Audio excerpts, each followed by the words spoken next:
Hello everyone, my name is Jen and welcome to the Book Refuge.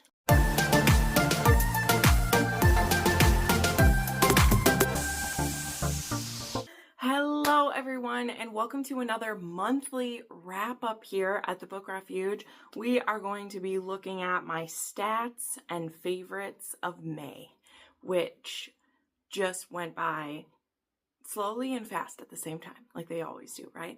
Don't mind a bit of the boxes behind me. May is one of my book box months for Patreon, and which means I have shipping stuff up the wazoo as I get that stuff ready to go out. And if I sit any more over there, the sun is going to be in my face, so this is where we're at for this one today, so I hope you don't mind. But in case you don't know, the way that I do my monthly wrap-ups is we don't talk about every book that I've read because, as you'll see, I read quite a lot, but I do weekly wrap-ups. So if you want to know more about every single book that I've read this month, I will link my weekly wrap-up playlist right here, and I go a bit more in depth. Instead, I like to talk about my top reads of the month in these videos so that I can really dedicate some time to them. And a couple of these, I've definitely already done some deep dives on them because I had some 6-star reads this month and back-to-back excellence that I just can't stop gushing over, and I can't wait to do it again today.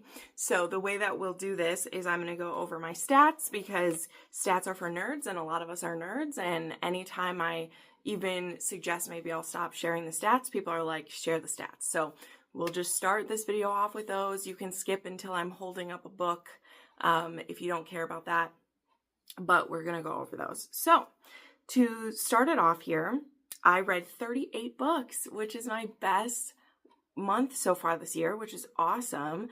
I don't try to hit like a certain thing every month. I just like to read as much as I can and get through as much as I can.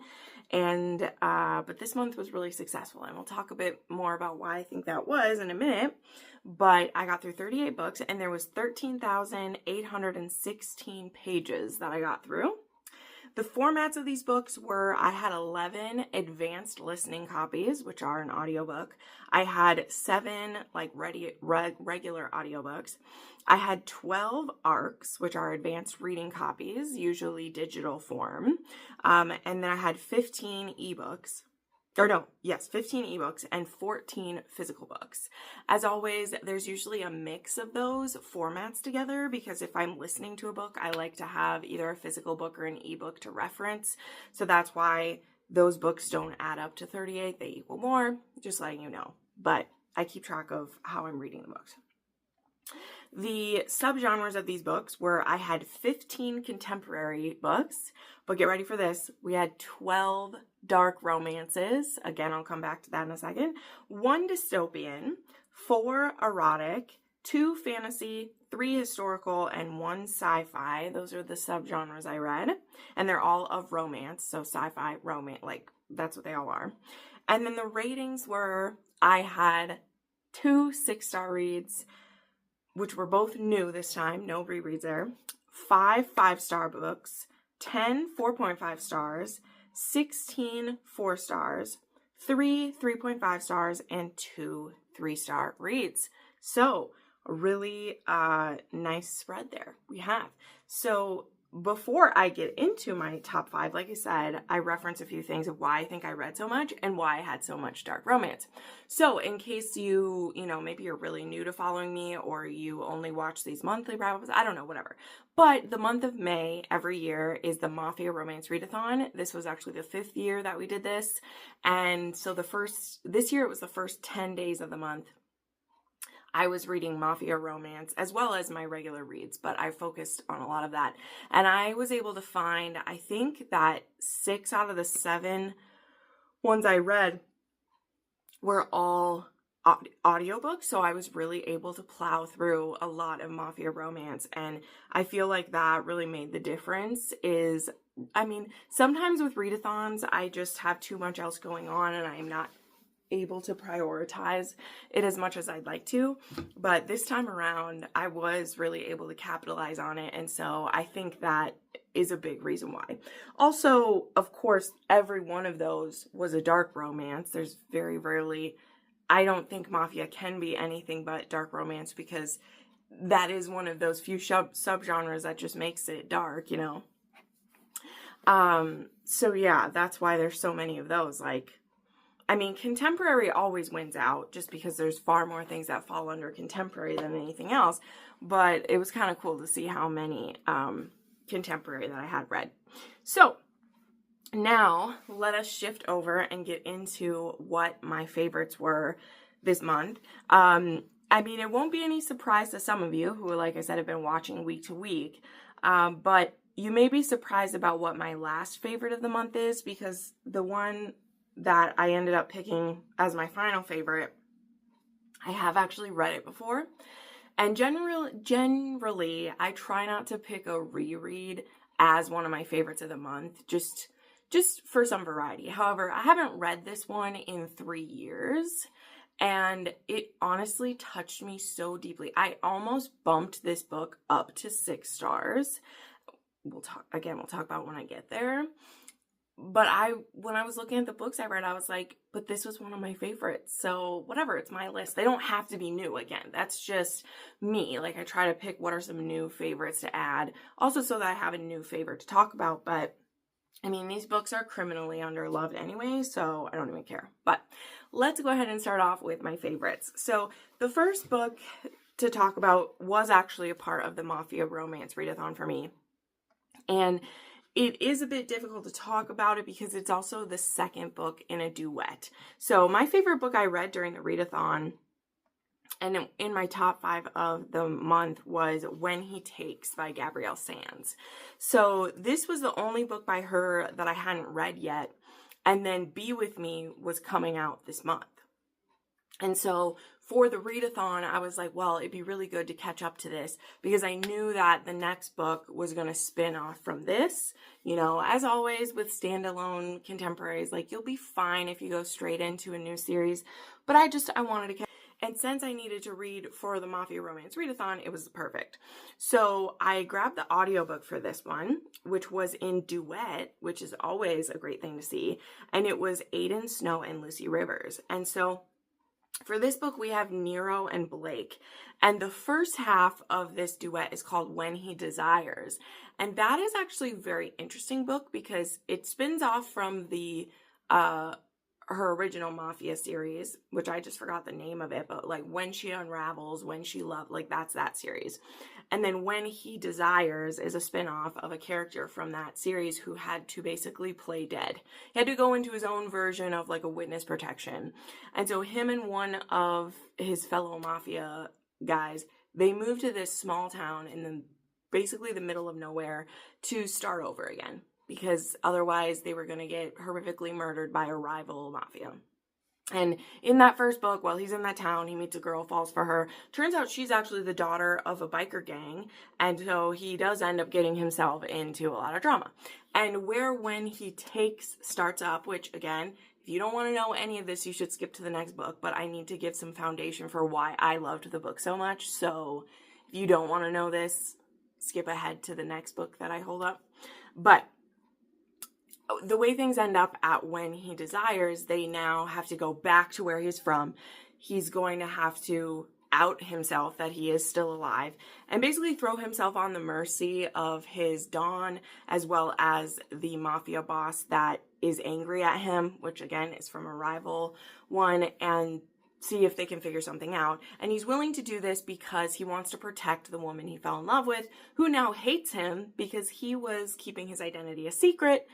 Her being the daughter of a biker gang, a biker president, she doesn't want anything to do with organized crime. And she's like, I've trained one type of organized crime for another, and I don't want anything to do with that, you know? And so, yeah, we're in a bit of a pickle there with that. And so he forces her to marry him in the beginning of this one, and then he takes her home. And she's kicking and screaming the whole way, and he's telling her, he's like, listen, I'm probably going to be killed.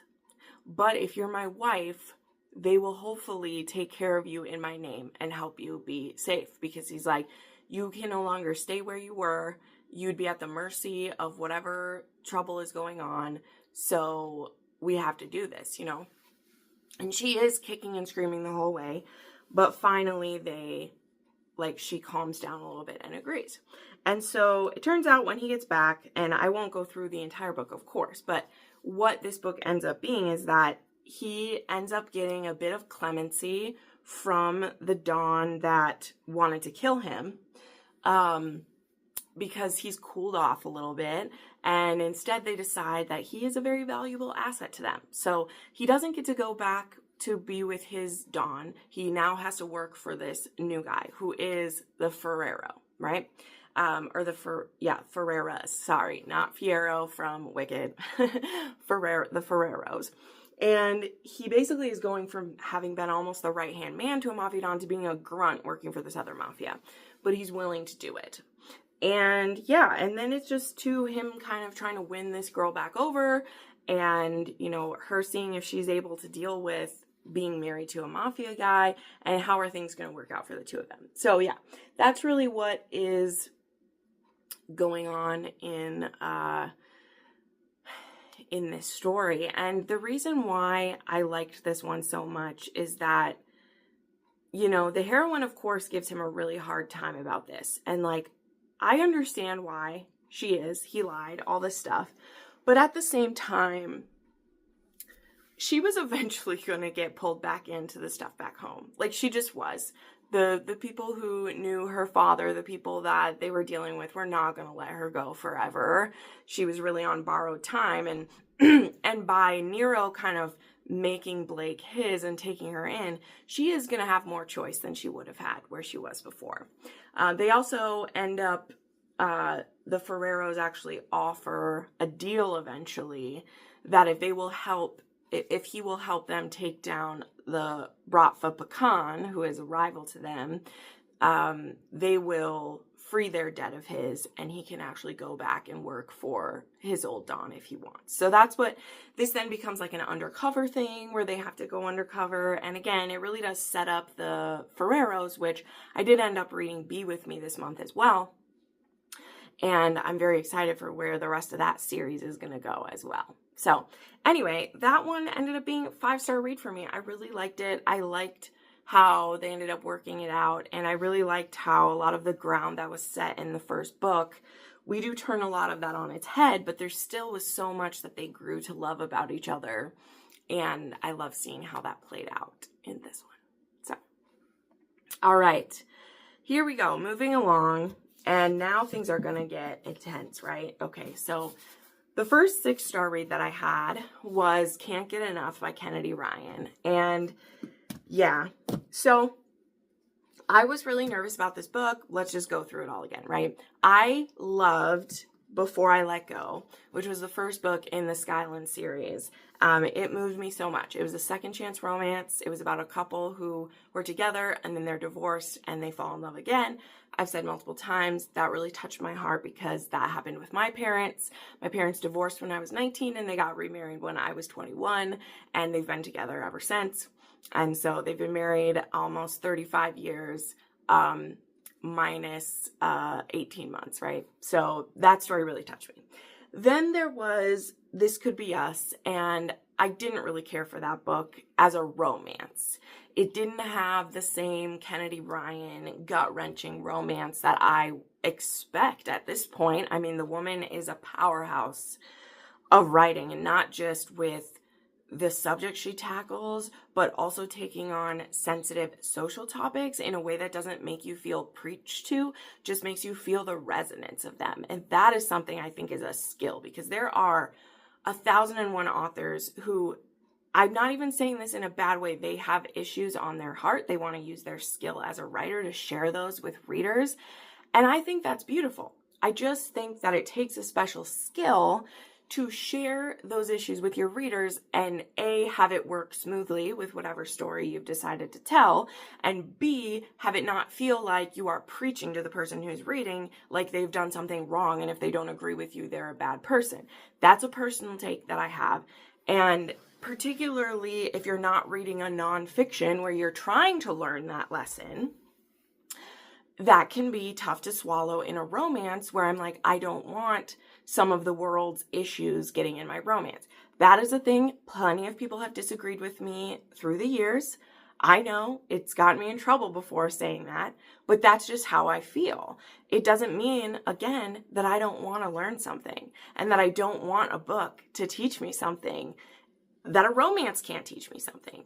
I just want you to be talented enough to do it in a way that I can still love the romance. And when the book is over, I've gotten the whole experience. I've been able to fall head over heels for the couple, and their romance has had my belly swooping and I'm crying and I'm into it. And you've also maybe handled the topic that you as the author wanted to, and I still leave the book feeling good on all fronts, right? That I've learned something, that I've saw the perspective of someone I normally can't because I'm just who I am. And you've shared that with me, and I love your couple so much that I love them, right? So anyway, that is where Can't Get Enough sits, right? And that is, in my opinion, the strength of Kennedy Ryan. And if you have been around for many years, you'll know I talk about this usually whenever I read one of her books, because I've truly learned so much and been able to empathize and think about things a different way that I never would have in the life that I live, okay? And she's done it in like a gentle but confronting, yet you still enjoy the journey of the characters way that I just, as I said, I don't think many authors have the skill to do, nor are they necessarily trying to. But I'm talking about the authors who are trying to, and they end up slapping you in the face with the 2x4 with it when you're like, okay, well, subtlety is not your game, right? So, Can't Get Enough was absolutely stunning. Not only does it bring the talent of, or not only does it showcase the talent that Kennedy has to be a wordsmith that cuts like a scalpel into an issue. She introduced this couple, Maverick and Hendrix, who just grabbed my attention right away. They were such larger than life people. They're at very different places in life. Maverick is like in his career, he is almost a billionaire. He is buying a sports team. He is pushing forward on different frontiers. And Hendrix is coming up in her job where she's currently, I think, what is her job exactly? Here, let me see. She is, I think, like a manager for the entertainment industry. Is that kind of how we say it? And she also has a foundation that she runs that helps support Black women in business. And she has just all these dreams. And she is in her early 40s. Actually, both the characters are 40, 41, 42. And things are really looking up for her. And she's just so full of life. But one of the things that is darkening her door right now is her beloved mother has Alzheimer's and is slowly, by degrees, slipping away. And in the very beginning of this book, we set up that her aunt is actually staying with her mom. So her mom's sister is staying with her while Hendrix, still stops by when she can. But it is very hard. And there are lots of books that look at this. And I think that's because authors, the humans writing the story, like we have parents who are entering that age, or we've had grandparents who are, and it's a hard thing to see. It's a hard thing to see the loved ones we have go through that. But the way it was handled in this one was just so powerful because there are gut-wrenching moments, and it's a journey that it's really hard to have any hope on because there's no cure for that. There's no way to make it better. But we didn't dwell much on the sadness of it. We dwelled on the making the most of the memories while we have them and treasuring the time with this loved one and supporting them on the bad day, like all of those things. And so in your heart that like things will continue to do great in that, but it didn't hover over the book in such a way that it diminished the joy that we were finding as well. And one of the things about Maverick that helps them connect besides, yes, their initial attraction. But by the way, Kennedy Ryan writes initial attraction better than 99% of anyone out there. So you know how Maverick and Hendrix feel about each other, but it's in that really classy way where that attraction is just like, it's on a gut level. It doesn't have to be explained by like, oh, her tits made me want to squeeze them, right? Like, we know that. We know that most guys feel that way. Like, you don't have to say it that way, you know? But Maverick, his grandfather actually had this, and his mom had been the one taking care of him. And after the grandfather had died, the mom actually didn't make it too much longer, which again was his daughter. And so it's just him and his dad left. And the dad is very, missing his sweetheart as well. It's just a lot of pain that we see this disease causes. And again, we don't dwell on that. It's all in the like, we know that this is a journey he went through just based on things he says. And you fill in those parts, right? And that's what's really amazing. Like, you don't have to be showed each agonizing detail. You just get these little crumbs, but there are enough crumbs of the meal to know what the meal was. Does that make sense, right? There we go, right? And when Hendrix and Maverick meet, he is actually still in a faux relationship with his ex. They're still pretending to be together publicly for a little while. And the ex is actually a business partner of Hendrix. And so she is like, whoa, I can't have anything with this guy. But when he hears that her mother has Alzheimer's, he makes himself a connection with her and is like, if you need to talk about this and you don't have a therapist to talk to or anything, like, I'm here to listen. And it's just such a genuine and deep thing to offer for someone you just met that it just gives him such like a dignity and a trustworthiness that it doesn't come from a skeevy. He's not saying that just to spend time with her or to get into her pants. He sees someone who's walking a path that he's walked and wants to give advice or help or an ear to speak into. And that's just really beautiful. So anyway, I could go into every single aspect of what makes this work, but the way their connection builds and the way that these two just can't stay away from each other is so just, it's so, I do not have the words to fully get into it, but this romance was so powerful, and it also deals with some very real things. There is not even like the overt kind of prejudice that we see sometimes in books like this, but just those casual bites where you're like, why are people acting this way, Again, things that I've never experienced in my life, And also we have Hendrix, who she's very firmly built her business and her life on her own. And having a billionaire boyfriend who does want to make things easier for you is something she definitely struggles with to start. And it takes Maverick proving that he's not here to, take any of her girl power away. He's only here to be supportive, and if there's things that she needs in her journey, he's there to do it. And one of those things does include, like I said, she mentions what her foundation is and the charity she runs, and that is absolutely something he wants to support as a philanthropist that he is. He's like, I want to help Black women in business, absolutely. And that is also genuine. Even if it is also a bit of an in for him to talk to her more, he is also very serious about that. So anyway, I don't know if I did a good job about this. I did talk about this in depth as well. Of course, the weekly wrap up that I read it, but this was fantastic. That's where I wanted to wrap it up as. Whereas with This Could Be Us, like I said, still a very good fictional story. That one felt more like women's fiction just because of the journey that the woman was on. I felt like the hero didn't have enough time in that. And also the hero was so like perfect that, the hero was so perfect that there was no work he had to do. And it just didn't feel like a very balanced story. This one, absolutely, we are back to what she does best. They get equal page time. They both have journeys to go on.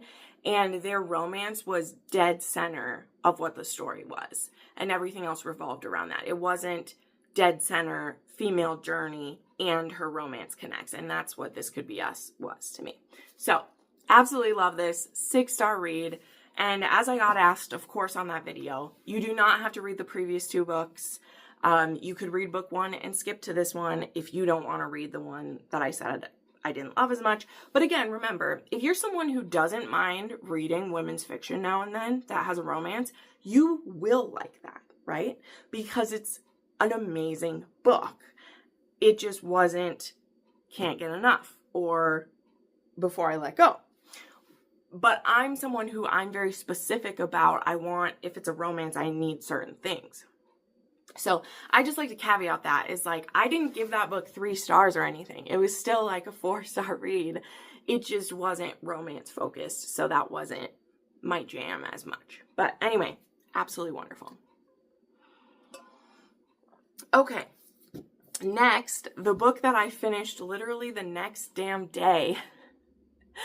Anyway, I talk about this in the weekly wrap-up, so I won't do that. But Hold the Line by Julia Wolf also came out. And I know we're a simp for Julia Wolf around here. That's just how it is, okay? Elsie Silver, Kennedy Ryan, Julia Wolf, Juliet Cross. We're going to like those books around here, okay? That's just how it is on the Book Refuge. But this is the next book in the Kelly Ranch. And this one is about Phoebe, who is the 3rd out of the 4 children for Lachlan and Elena. And this one, we have our beautiful, curvy baker, who has a lovely little shop in town, and her new neighbor, because her sister used to be her neighbor, they were in like a duplex apartment type situation, and her sister's moved in with her fiance, Remy. So now she has an open spot, and who should start renting from her, or renting there, but Deacon, who is actually a ex-felon.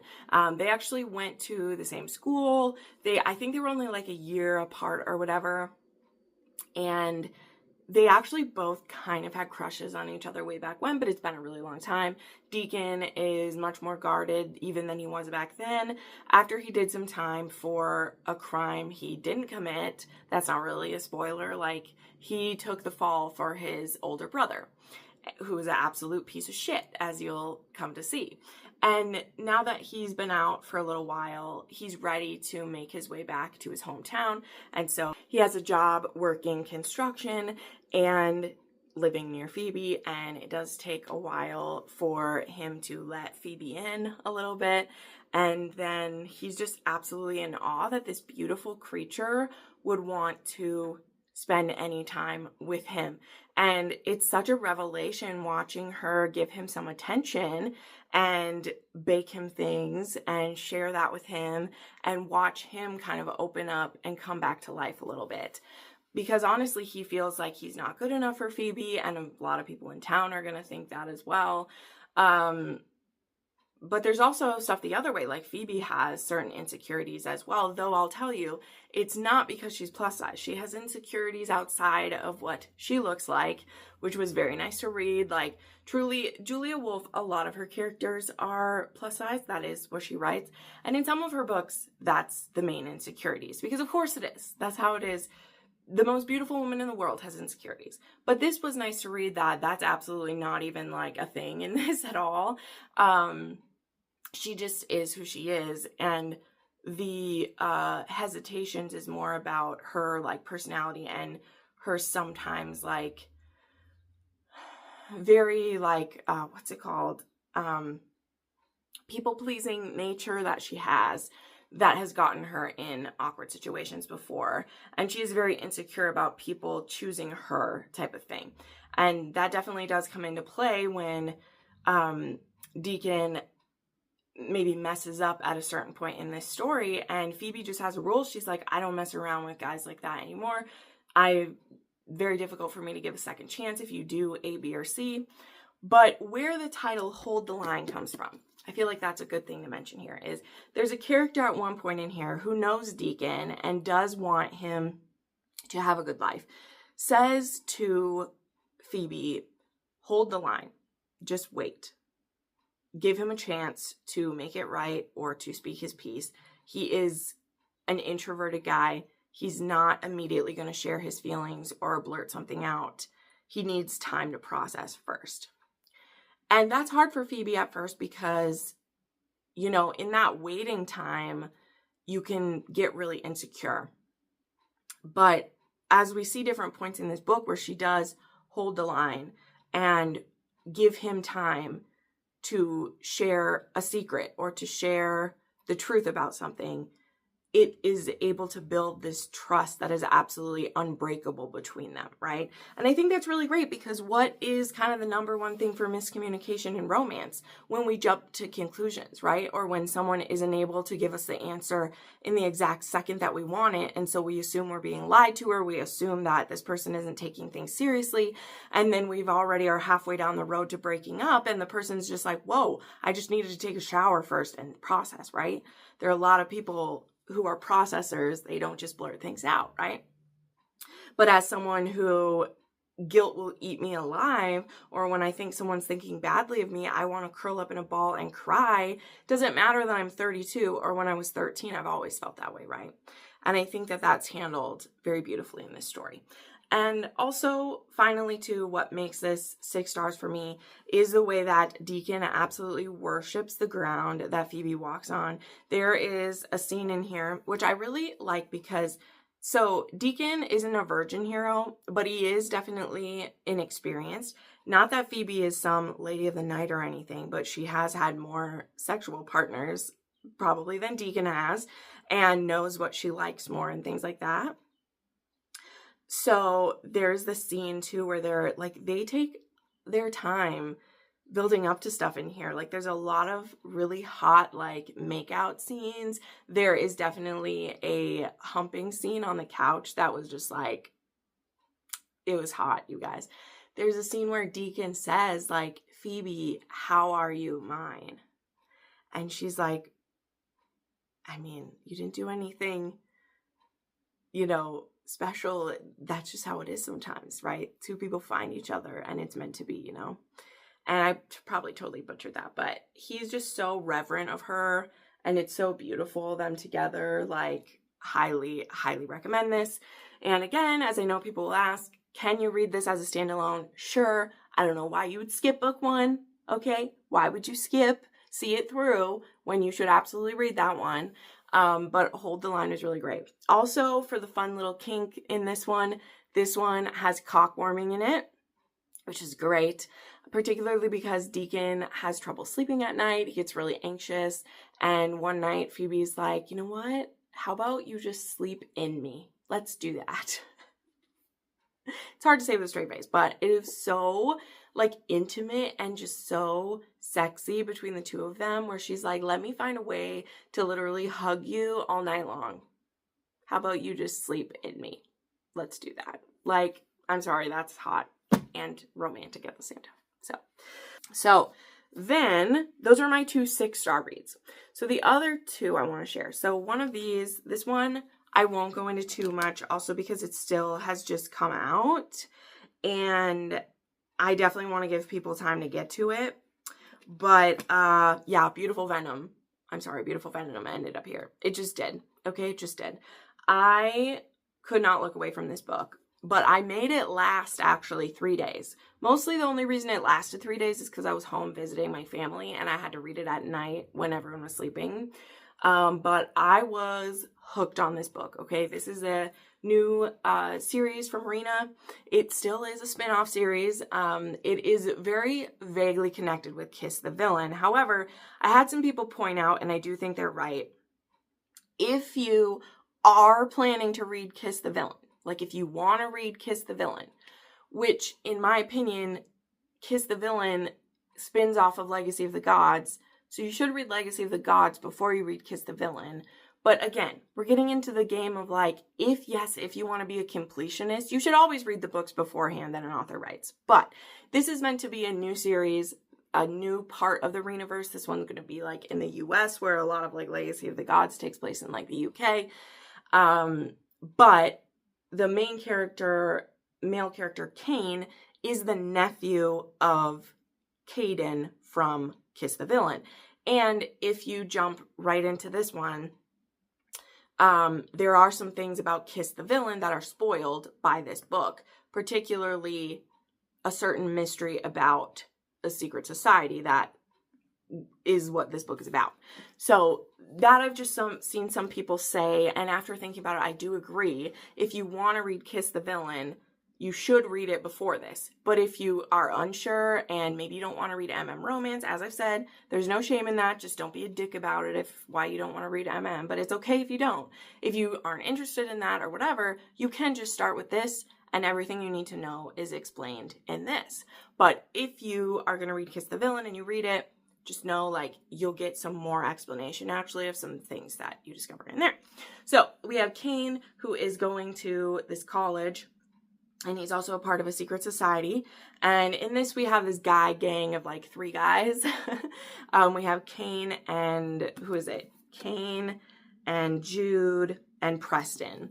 And they're all 3 on the hockey team. They're hockey gods. They're the bestest ever. And they're also these basically like legacy members of this secret society.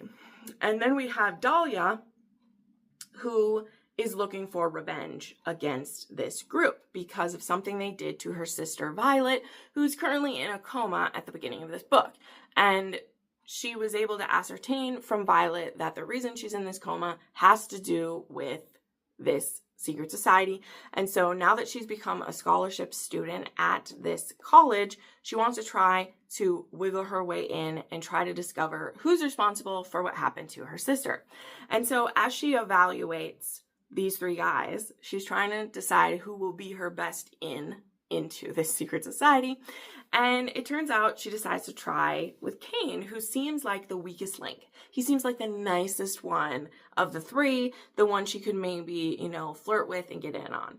Well, what she doesn't know is that all of that niceness and quietness that Cain projects is a mask, for sure. The man is stone cold inside. And so he may play a bit flirty flirt with her in the beginning, enough so that she actually gets an invitation to be initiated into the first level of this secret society. And when she goes to this initiation, she first has to handle a mental test, which is almost like mental torture. And then she has to make it through the physical test. Now, she does have a safe word. We'll put that through. So technically what happens is consented to, but, as any of us who read dark romance know, when you parse this out, if she says no, what can she do, right? Like, then she would lose any chance of finding out what happened to her sister. But the physical test is a pretty brutal fucking from Cain. Okay, basically trying to scare the shit out of her, and yes, like physically hurt her into giving up, because when you're being initiated into this group, you have to do everything that the person who is speaking for you, your sponsor, says.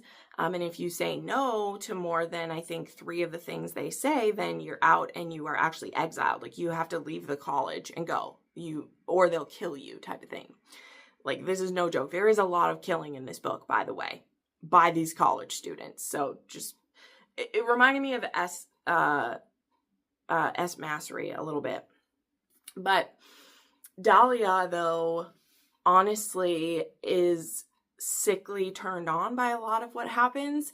And as, after the initiation, after she, makes it through what Cain does to her, she's now like even more determined, because she's like, well, if I made it through that, I'm not just gonna give up. Like, I have to see this all the way through, or what was the point, But as her and Cain kind of do this dance back and forth around, like her trying to find stuff out, him trying to scare her away, they both just get more and more entwined with each other. And the main things I love, like why this one was so good for me, is that Dahlia is smart, okay? That doesn't mean she's the very smartest you've ever met. She is still, only, I think, like 19, 20 or something like that. But she is able to think some things through, especially as we get into the book. When Cain is reacting to certain things, she starts to put pieces together and is like, no, you don't actually feel that way. You're saying that because of what she's able to kind of dissect decisions that he makes, because the more she gets to know him, the more she realizes what things he's doing because he is trying to push her away, and what things are, you know, because of the society and things like that. So I thought Delia was very smart, and I appreciated that, because a lot of times, I don't know, Rena Kent, I think, isn't the kindest to the women in her books, which is okay. They're dark romance. You don't gotta be kind. But I mean she doesn't give them the smartest brain sometimes, okay? Which can be annoying for me, because when I'm reading a man who is like Cain, he needs a woman to match him. Otherwise, I don't need to read where a man just can do whatever the fuck he wants to the girl the whole time. I don't want to read that. You know, if he's physically the strongest, I want her to be able to match him mentally, right? It's that Carter and Zoe dynamic, right? We know it. So anyway, the reason this one didn't end up as a 6-star is, like I said on my weekly wrap up, there is something in the third act, and it's not necessarily because it happens, okay? Because there is, I'll just say, there is a third act breakup in this. Now, 2 things I'll say. One, said third act breakup doesn't last long, because Cain immediately is like, no, this isn't happening. Like, no. He doesn't do the thing where he's like, fine, I'll go scorched earth. He's like, no, you don't want to do what's going on, right? Like, he's very much like that. But the thing that kind of annoyed me about it is that she'd been able to logically think through so many other times where he tried to scare her away. And then she gets one certain piece of information and she can't take a minute to think it through, right? And that just, it felt very to the story for me, because it's like, well, but you built her to be so smart. Now, her reason for freaking out, it does more have to do with an emotional reason. So that's why, like, it didn't ruin the story for me, right?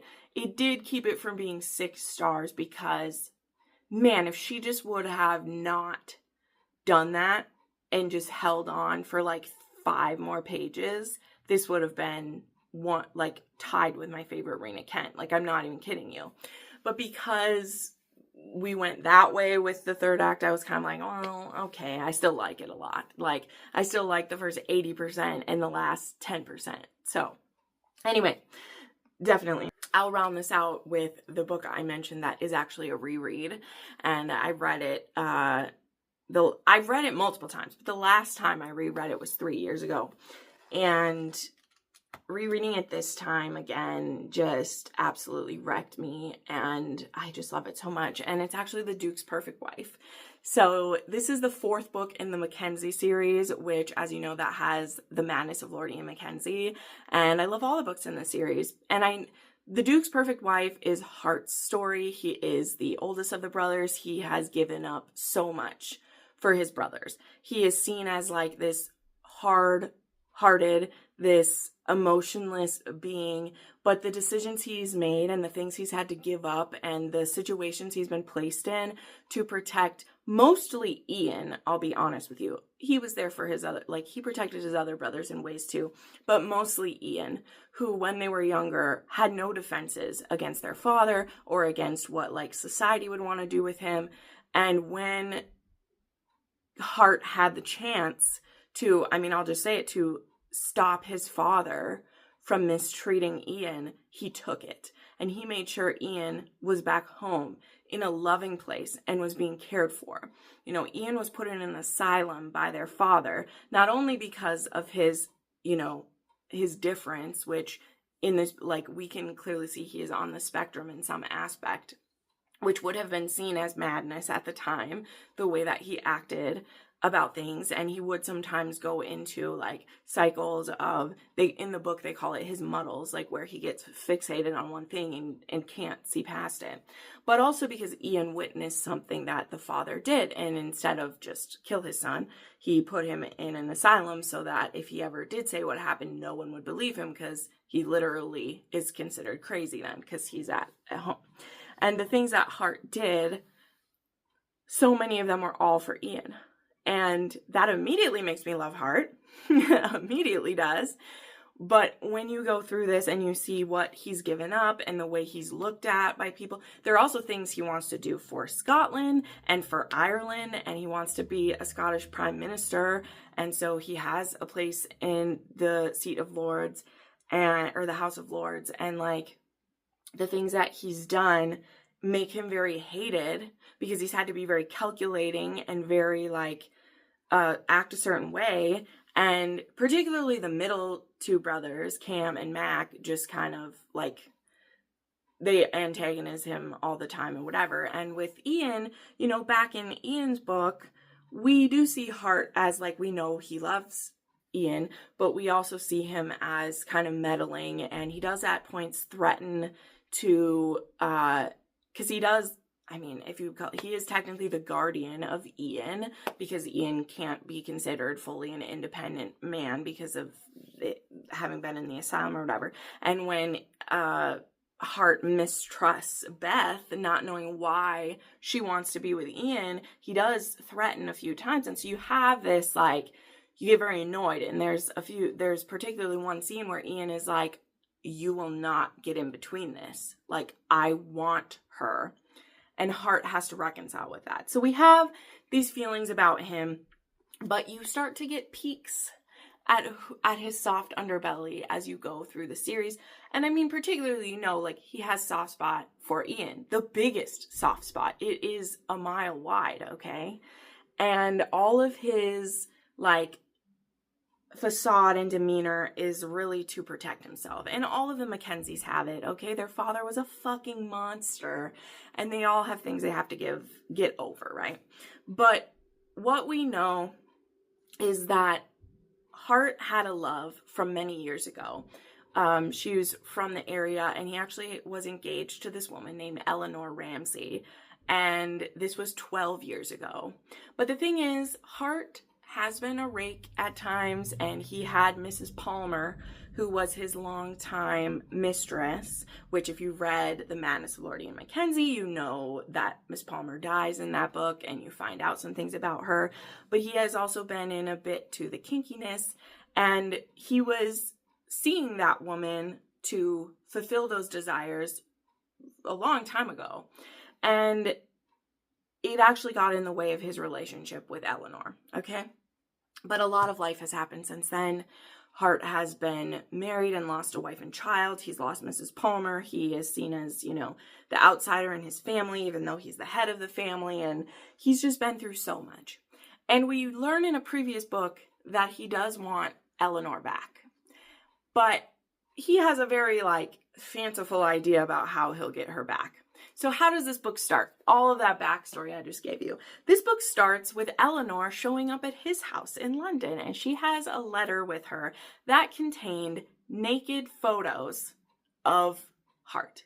Yes, this is dick pic, naked pic blackmail of the 1880s, okay?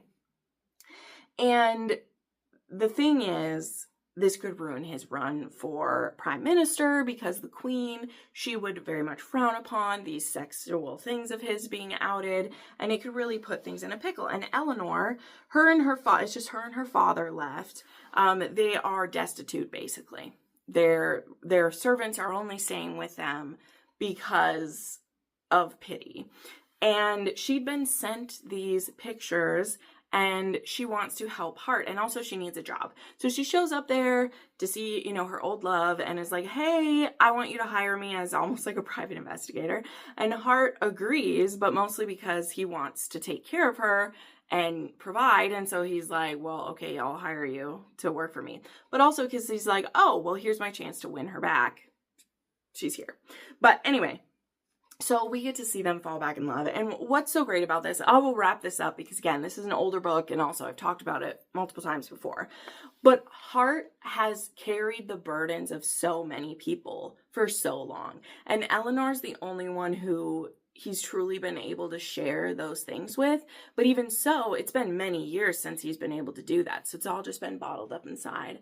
And through Eleanor, we get to see an even softer side. And particularly, I will tell you this, what just guts me every time, is there's this memory book that Eleanor has kept that has had, anytime Hart has been in the papers in all these years. She also is currently keeping the photographs in this book, but she has all the newspaper clippings, and she also has these letters that he sent her. both ones before or when they were falling in love and some after, because he wrote her, I think, 3 or 4 letters after they broke their engagement. And they're heartbreaking. Like, some of them are just heartbreaking, but there's one letter in particular that he writes about Ian to her, because he takes her to meet Ian. And it's so beautiful, because this is when they're like dating. He takes her to meet Ian, and Ian like really liked her, and he says something to her. Let me see if I can find it. He says, like, he is still Ian, and he isn't. He sits in silence, not answering when we speak to him, not even looking around when we address him. He is somewhere inside, trapped by years of pain, frustration, and out-and-out torture. I do not know if he resents me for not helping him sooner, or if he is grateful to me for bringing him home, or if he even knows he's home. I try to reach him. I truly try, and I can't. I brought home a shell of my brother, and it's killing me. And it just shows you these beautiful parts of him, that like he's willing to do anything. And then like there's another letter. I won't read all these letters to you. You can go read this book. Go read this book. But you find out that over and over and over again, Hart made decisions, again, mostly for Ian, but for the other brothers as well. But for the most part, like, they could take care of themselves, right? Ian didn't have anyone but Hart to look out for him, you know? And like, one of these letters he wrote to her, he said, like, and this is even after they broke up, he said this to her. Okay. Thank you for listening. I can almost hear you saying in that clear-headed way of yours, you did what you have done. Let that be an end to it. I wish I could hear you say it in your voice like a soothing stream, but do not worry. I will not rush to Glenarden and throw myself at your feet. You deserve peace as well. And that's the last letter that he wrote her, until they're seeing each other now. And so Eleanor is very conflicted about him. Like, she's there to help with this issue, but really it's very hard on her to be there because she still loves Hart, but she knows they can never suit. They're too different. It can't work. But there is someone who's determined for them to be together, because the person who sent her those photos is not someone who wishes Hart ill. It's someone who wants her to collect all these photos that have gotten out and, you know, protect Hart. And it's also someone who knows that if Eleanor will bring herself to London and be in Hart's vicinity, that Hart will not be able to help but win her back. And when that finally happens, there are just so many lines of him being like, I've tried to carry the burdens of the world, and I just want to rest. Like, do I need to be the one trying to save the world? And only he can answer that for himself, but Eleanor can give him reasons why he doesn't need to save the world. He just needs to be himself, you know? Anyway, I don't know if I'm making any sense, but my point is that this touched me so deeply reading this again. Reading this as a little bit older than I was the last time, I just feel more and more for them, right? And that is something I love about rereading. You know, this time I was annotating it for a patron, and it absolutely guts me that Jennifer Ashley isn't writing historical romance anymore. Actually, I have a video coming this next week about authors who don't write anymore, or don't write in the genres we want them to anymore. And this is one that it absolutely kills me, because the stories she's telling are powerful in any genre, but particularly when you're dealing with love and when you're dealing with people in that way, it's just something absolutely special. So I need to wrap this up. This video is longer than I usually have these monthly wrap-ups be, but those are my top 5 reads this month. 3 new releases, one that is a bit older and one that is, you know, an old favorite. I hope you'll give these a try. I'll have links to them down below. Again, if you want to know more about all the books I've read this month, you can check that out. And thank you so much for watching, listening to me cry about some things. That's what this is always for. And we will see you next time.